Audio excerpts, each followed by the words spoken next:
के युद्ध को अपनी जमीन यानी कि अमेरिका में सुलझाना चाहते हैं, लेकिन जेलेंस्की की एक जिद ट्रंप पर भारी पड़ चुकी है। ईरान में उलझा अमेरिका के लिए यूक्रेन का युद्ध बैकफायर कर गया है। पुतिन की 500 ड्रोन यूक्रेन पर ऐसे फटे हैं जिसके बाद जेलेंस्की अब ट्रंप के आगे गिड़गिड़ाने वाली हालात में पहुंच चुके हैं।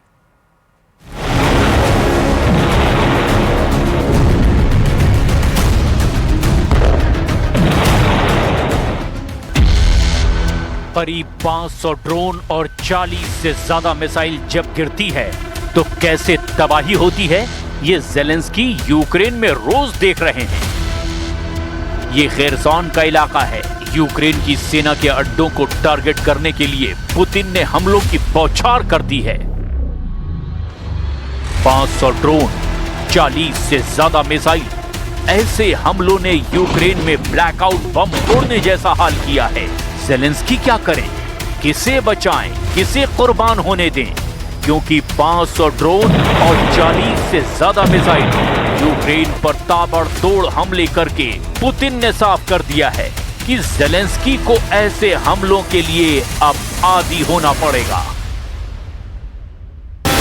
यूक्रेन में तबाही के ऐसे वीडियो लगातार वायरल हो रहे हैं।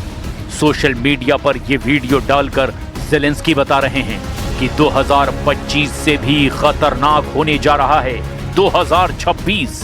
जेलेंस्की बता रहे हैं कि पुतिन के टारगेट पर यूक्रेन का हर एक शहर है। आने वाले महीनों में पुतिन यूक्रेन का क्या हाल करेंगे, ये वीडियो चीख चीख कर दुनिया को बता रहा है। जेलेंस्की ने दुनिया के सामने अपना कौन सा नया दर्द रखा है, ये जरा बहुत गौर से समझिए। Цієї ночі росіяни били в тому числі по об'єктах, від яких залежить робота атомних станцій. Це небезпека і для України, і для всього нашого регіону, і для Європи. Сьогодні блоки наших українських атомних станцій зменшили генерацію, один блок. जेलेंस्की का दावा है कि यूक्रेन पर अब आए दिन 500 ड्रोन से हमला किया जा रहा है, जिसमें ज्यादातर ईरान से मिले शाहिद ड्रोन होते हैं। जेलेंस्की का दावा है कि पुतिन लगातार मिसाइलों से अटैक कर रहे हैं। एक बार में 40 मिसाइल लॉन्च की जाती है, जिसमें हाइपरसोनिक किंजल भी होती है। ऐसे ही कई और वीडियो वायरल करके जेलेंस्की बता रहे हैं कि रूस ने यूक्रेन को बहुत बुरी तरह से मारा है। इमारतों का हाल देखिए, यहां मलबे में जिंदगी खोज रहे फायर फाइटर्स को देखिए। यूक्रेन पर 2026 में बहुत बड़ा कहर टूटने वाला है। हर तस्वीर इसकी गवाही दे रही है। Ударів, який жоден терорист в світі собі не дозволяв. Черговий російський масований удар у їхньому типовому стилі, фактично всупереч дипломатичній роботі, яка триває на різних рівнях. Було більше ніж 400. जेलेंस्की को पता है कि पुतिन आने वाले वक्त में यूक्रेन का क्या हाल करने वाले हैं, लेकिन उन्होंने अमेरिका के हवाले से एक ऐसी बात कह दी है जिससे व्हाइट हाउस में भी बड़ी शक की निगाह से देखा जा रहा है। जेलेंस्की का दावा है कि डोनाल्ड ट्रंप किसी भी कीमत पर युद्ध को गर्मियों तक रोक देना चाहते हैं। जेलेंस्की का दावा है कि ट्रंप जून 2026 में युद्ध को खत्म करने के लिए समझौता करना चाहते हैं और इसके लिए अमेरिका चाहता है कि बातचीत की समय सीमा रखी जाए। जेलेंस्की ने दावा किया है कि अगर जून तक समझौता नहीं हुआ तो अमेरिका, रूस और यूक्रेन दोनों देशों पर दबाव बना सकता है। हाल ही में अमेरिका की मध्यस्थता में अबू धाबी में यूक्रेन, रूस और अमेरिका के बीच बातचीत हुई थी, लेकिन इसमें किसी बड़े मुद्दे पर आम राय नहीं बन पाई। यहां की जमीन किसके पास रहेगी, यानी जमीन का बंटवारा और यूक्रेन की सुरक्षा की गारंटी, ये ऐसे मुद्दे हैं जो उलझे हुए हैं और इस दौरान पुतिन अपने यूक्रेन बंटवारे वाले मिशन पर तेजी से आगे बढ़ते जा रहे हैं। शाहिद ड्रोन का अटैक नंबर 1। शाहिद ड्रोन का अटैक नंबर 2।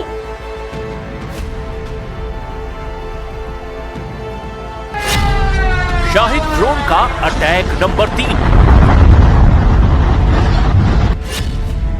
शाहिद ड्रोन का अटैक नंबर 4। शाहिद ड्रोन का अटैक नंबर 5।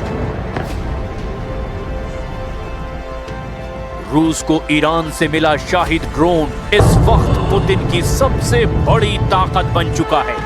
ये कामिकाज़े ड्रोन है, यानी ये टारगेट से टकराकर फटता है और वहां ऐसी तबाही मचाता है कि ज़ेलेंस्की शिकायत करने के लिए सीधे व्हाइट हाउस का नंबर मिलाते हैं।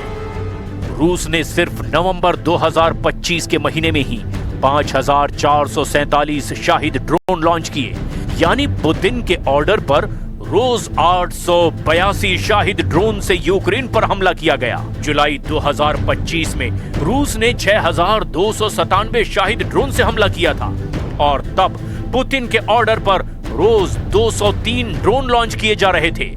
अब अंदाजा लगाइए कि पुतिन 2026 में यूक्रेन का क्या हश्र करने जा रहे हैं, क्योंकि पुतिन ने 2025 के आखिरी महीने में इसका ट्रेलर दिखा दिया है।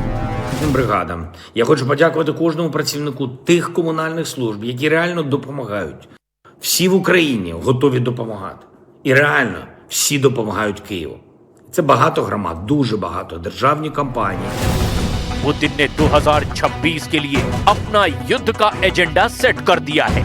ज़ेलेंस्की 20 शर्तों वाले युद्ध विराम के बाद पुतिन ने बहुत बड़े युद्ध की ऐसी खतरनाक तैयारी की है जिसके आगे 10 यूक्रेन भी सरेंडर को तैयार हो जाएंगे।